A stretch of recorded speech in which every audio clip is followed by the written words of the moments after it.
Violaciones al derecho humano a la ciencia en Venezuela. En Venezuela se violan todos los derechos humanos, incluido el derecho humano a la ciencia, un derecho antiguo y reconocido ya en la Declaración Universal de Derechos Humanos de 1948 y el Pacto de Derechos Económicos, Sociales y Culturales de 1966. En 2020, el Comité TEX de la ONU estableció las obligaciones de los estados respecto a la garantía del derecho a la ciencia, el desarrollo y el florecimiento de la ciencia. Señala la observación general número 25. Todo ello lo pueden encontrar en la página web de las Naciones Unidas. Este derecho requiere de una sólida protección por parte de los estados que incluye los siguientes aspectos: la aprobación de políticas y normas que fomenten la investigación científica, la asignación de recursos apropiados en los presupuestos, la creación de un entorno propicio y participativo para la conservación, el desarrollo y la difusión de la ciencia y la tecnología. Los estados también tienen la obligación de proteger la libertad de investigación, la cual comprende la protección de los investigadores contra la influencia indebida en su juicio independiente, la posibilidad de que los investigadores establezcan instituciones autónomas de investigación y definan los fines, objetivos de las investigaciones y los métodos que haya de adoptar, la libertad de los investigadores de cuestionar libre y abiertamente el valor ético de ciertos proyectos y el derecho de retirarse de estos proyectos si su conciencia así se lo dicta. La libertad de los investigadores de colaborar con otros investigadores tanto en el plano nacional como en el plano internacional y el intercambio de datos y análisis científicos con los encargados de formular las políticas. En 2019, el Observatorio de Derechos Humanos de la Universidad de los Andes realizó un primer informe sobre el declive a la investigación científica en Venezuela y el impacto de los derechos humanos y la emergencia humanitaria compleja. Allí señalábamos que el progresivo deterioro de las capacidades científicas y tecnológicas del país es consecuencia de una política de Estado que se inicia tan pronto Hugo Chávez arriba al poder en el año 99, destinada a ideologizar la labor de los científicos sometiéndolos a los postulados de los planes socialistas de la patria. Creo que con esto se hace más evidente en la nueva Ley de Ciencia y Tecnología. En 2021 presentamos en coalición con centros universitarios de derechos humanos un informe para el tercer ciclo del examen periódico universal sobre Venezuela ante las Naciones Unidas, en el que identificábamos patrones de violaciones al derecho a la ciencia de acuerdo a los estándares internacionales. Entre estos patrones incluimos, primero, reformas legislativas para la progresiva politización de la ciencia. El Estado ha implementado reformas legislativas desde el año 2010 con el propósito de subordinar la labor científica en la construcción del socialismo del siglo XXI y centralizar la gestión de recursos de ciencia y tecnología en el Ejecutivo Nacional. La Ley Orgánica de Ciencia y Tecnología e Innovación, LOCTI, fue modificada en los años 2010 y 2014 con el objetivo de atribuir exclusivamente al Ejecutivo Nacional las políticas y recursos dirigidos a las áreas de desarrollo en ciencia y tecnología, excluir de estas a los actores del sector privado y politizar la labor científica, sometiéndola a los objetivos del Plan de la Patria para la construcción del socialismo bolivariano. El nuevo proyecto de reforma de la LOCTI, aprobado en la primera discusión de la Asamblea Nacional el 5 de mayo de 2021, persevera en la politización de la ciencia cuando señala en su artículo 1 que la gestión del conocimiento debe estar encadenada a la visión revolucionaria. Cabe destacar que debido a su sesgo ideológico, académicos venezolanos solicitaron al Tribunal Supremo de Justicia la nulidad de la LOCTI por considerar que la misma coartaba la libertad de investigación científica. Un segundo patrón es la nueva institucionalidad en ciencia y tecnología subordinada al Ejecutivo Nacional. Con la eliminación del CONICYT en el año 2001, la gestión de la ciencia pasó a ser controlada por el Ejecutivo Nacional a través del Ministerio Popular para la Ciencia, Tecnología e Innovación y el Fondo Nacional de Ciencia, Tecnología e Innovación, FONACYT. La toma de decisiones y gestión de la ciencia pasaron a manos de actores políticos. En el año 2006, la supeditación de la ciencia a la política se profundizó con el programa gubernamental Misión Ciencia, el cual estableció un nuevo modelo de producción de conocimientos para construir el socialismo del siglo XXI, sin la consulta de los actores científicos. La politización de la ciencia ha impactado negativamente en la producción científica y migración de investigadores. Según cifras oficiales, el número de investigadores ha descendido 89% entre 2016 y 2019, y el número de artículos publicados habría descendido al menos 55% entre 2011 y 2019. Un ejemplo de este impacto es el laboratorio del Quimbiotep, que proveía de hemoderivados a toda la red pública nacional de salud, pero en 2015 fue intervenido políticamente y sus investigadores fueron perseguidos. Como resultado, el laboratorio se paralizó y hoy día los hospitales del país carecen de hemoderivados. Un tercer patrón es la intimidación y la persecución contra científicos y académicos. Los científicos y los académicos han sido víctimas de descalificación e intimidación por parte de altos funcionarios del gobierno, que violan la libertad indispensable para la investigación científica. Desde 2009, el entonces presidente Hugo Chávez señaló en cadena nacional televisada que los investigadores debían dejar de trabajar en proyectos oscuros e ir a los barrios a hacer algo útil. En 2019, la Organización Médicos Unidos de Venezuela denunció la detención de 11 médicos en varios estados del país y actos de amenaza y persecución y amedrentamiento contra al menos 45 profesionales de la medicina por informar sobre la crisis del sistema sanitario. En mayo de 2020, investigadores de la Academia de Ciencias Físicas, Matemáticas y Naturales de Venezuela fueron amenazados y acusados de generar terror en el pueblo por Diosdado Cabello, en ese entonces presidente de la ilegal Asamblea Nacional Constituyente, luego de publicar el 8 de mayo de 2020 un informe técnico en el que alertaban sobre la posibilidad de aumento de casos COVID-19 y recomendar el incremento de la aplicación de pruebas PCR-T para un mejor manejo de la pandemia. En 2003, la mitad de los investigadores del Instituto Venezolano de Investigaciones de Petróleo, INVETEP, considerado uno de los centros de investigación petrolera más importantes del mundo, fueron despedidos por haber participado en una huelga contra el gobierno de Hugo Chávez. Un cuarto patrón viene siendo la eliminación y politización de las subvenciones a la investigación científica.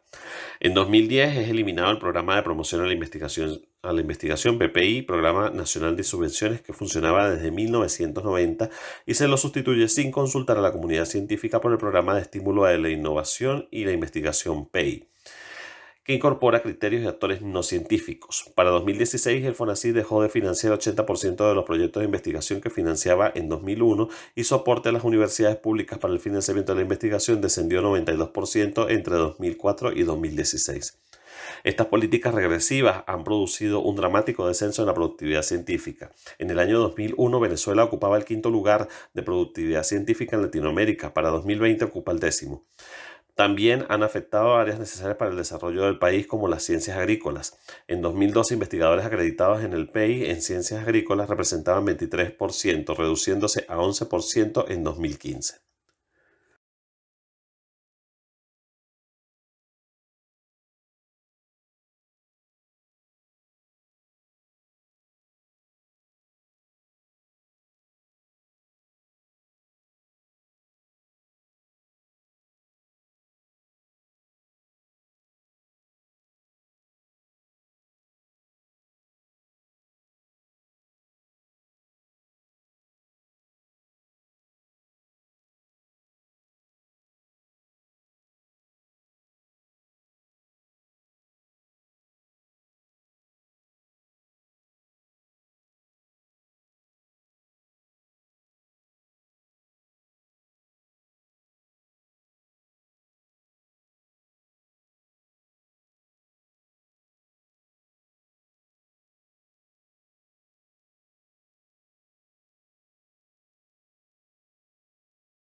Un quinto patrón son las restricciones presupuestarias para el desarrollo y la difusión de la ciencia. Las universidades públicas autónomas, que históricamente han generado 80% de la investigación científica en Venezuela, se han visto sometidas a una progresiva reducción presupuestaria que ha limitado severamente sus actividades de investigación. Entre 2004 y 2017, el Estado disminuyó la partida para la adquisición de libros, materiales de enseñanza e investigación en 99%. Ya en 2017, los investigadores del IBI, uno de los institutos más importantes del país, no podían comprar los reactivos para sus laboratorios debido al monto irrisorio asignado por los proyectos y las trabas burocráticas existentes. El IBI no recibe presupuesto desde el año 2015 y su capacidad de producción científica se redujo 70%. Para 2018, 75% de los laboratorios del IBI estaban paralizados. El decano de la Facultad de Ciencias de la Universidad de los Andes ha señalado que la producción científica de esa facultad ha descendido en 95% por falta de presupuesto. Los consejos de desarrollo científico, humanístico y tecnológico de las universidades públicas, CDHT, han dejado de recibir recursos financieros desde el año 2009. El director de CHTA de la ULA señaló que en el año 2020 la institución carecía de recursos para financiar proyectos. En la ULA el número de proyectos de investigación financiados bajó de 248 a 16 entre los años 2016 y 2019. La falta de recursos presupuestarios ha provocado que no se puedan abrir convocatorias para nuevos proyectos de investigación. El sexto patrón identificado es la del deterioro de la infraestructura de investigación y de difusión de la ciencia. La falta de presupuesto ha impedido la reparación y mantenimiento de la infraestructura de investigación, situación que se ha visto agravada por la cuarentena del COVID-19. En la ULA, 80% de la infraestructura está deteriorada. Un caso emblemático es el techo de la Biblioteca Integrada de Arquitectura, Ciencias e Ingeniería BIACI de la ULA, el cual presenta severas filtraciones y pone en riesgo una colección de aproximadamente 76.101 títulos especializados y publicaciones periódicas, 150.565 en el área de arquitectura, ciencia e ingeniería, afectando a más de 45.000 usuarios. La situación del deterioro y la desactualización de los museos públicos en el país es alarmante. En febrero de 2021, una publicación del Diario Nacional denunció que el Museo de Bellas Artes, de Ciencias, de la Galería de Arte Nacional, el Museo de la Estampa y del Diseño de Carlos Cruz Diez y el Museo Alejandro Otero se encontraban en estado de abandono y con deterioro en su infraestructura. El Museo de Bellas Artes, que es el museo de artes plásticas más antiguo del país, tiene sus paredes y pasillos manchados por las filtraciones, y el Museo de Ciencias está totalmente desactualizado. El Museo de Artes Contemporáneo Armando Reverón ha sido desmantelado y su personal ha sido reubicado en otros museos y se encuentra cerrado debido a las filtraciones y contaminación por hongos, con pérdidas de importantes obras artistas nacionales e internacionales. En 2005, el entonces presidente Hugo Chávez había decidido crear la Fundación de los Museos Nacionales para agrupar a todos aquellos museos del país. Esta decisión supuso la centralización de la labor de la adquisición de obras y piezas, privándoseles a los museos la autonomía y potestad de decidir sobre el proceso de adquisición e incremento de la gestión de sus colecciones. Finalmente, un séptimo patrón son los entornos de inseguridad para la ciencia por saqueos, robos e invasiones. 100 incidentes de inseguridad registrados en el Instituto de Investigaciones Agropecuarias de la ULA en 2019 afectaron a 6 laboratorios del trabajo de 50 años de investigación. El Instituto de Medicina Tropical de la UCB ha sido robado al menos 76 veces entre los años 2015 y 2020, afectando a la atención de pacientes con VIH. Alto índice de inseguridad se suma a la falta de insumos, lo cual impide la realización de pruebas para las parasitomegalovirus, hepatitis, rubiola, dejándose de atender 65% de los pacientes en 2018. El Instituto Oceanográfico de la UDO, referente mundial en investigaciones del mar, se encuentra destruido por saqueos, robos y 95% de sus actividades de investigación se han paralizado. Desde 2016 permanece invadida la estación experimental Judibana de la ULA, afectando a la investigación en genética bovina y agroforestería. A pesar de existir una decisión de desalojo, no ha sido acatada por los cuerpos de seguridad. En junio de 2020 fue incendiada la biblioteca de la Universidad de Oriente, Núcleo Sucre, perdiéndose más de 120.000 títulos académicos. Los daños ocasionados por el incendio ascenderían a $1 millón por lo menos, y los bomberos de la UDO aseguraron que el incendio había sido provocado. No hay recursos para recuperar esta biblioteca. Como octavo patrón tenemos las censuras y limitaciones en el acceso a Internet para el desarrollo, acceso y difusión a la ciencia. El Estado venezolano ha implementado severas limitaciones al acceso a Internet y a la literatura, a datos y a obras de producción científica. La conectividad a Internet de Venezuela es una de las más lentas del mundo. Según el estudio Speed Test Global Index, la conexión en Venezuela se encuentra en la posición 136 entre 137 países. En los últimos 6 años, las universidades han estado en riesgo de perder el acceso a los repositorios institucionales que existen en la web para dar visibilidad a las investigaciones por falta de pago al registro de direcciones de Internet en América Latina y el Caribe. Finalmente, un noveno patrón es la restricción a los beneficios del progreso científico. El Estado no provee las condiciones necesarias para que el progreso científico tenga lugar y por ende afecta a la población como tal. Esto lo podemos evidenciar en el estado de deterioro, la falta de equipos y infraestructura y los centros hospitalarios del país. Un ejemplo de ello lo podemos ver en el laboratorio de microbiología de la Universidad de los Andes, al cual no le fueron suministrados los insumos para realizar las pruebas PCR para COVID-19, a pesar que el 18 de marzo de 2020 el Ministerio del Poder Popular para la Salud había aprobado la certificación de este laboratorio para realizar pruebas diagnósticas, afectándose en consecuencia a una población de al menos 1 millón de personas. Queremos darle las gracias por habernos escuchado. Las referencias a esta corta intervención las hemos incluido en el material que ustedes están estudiando.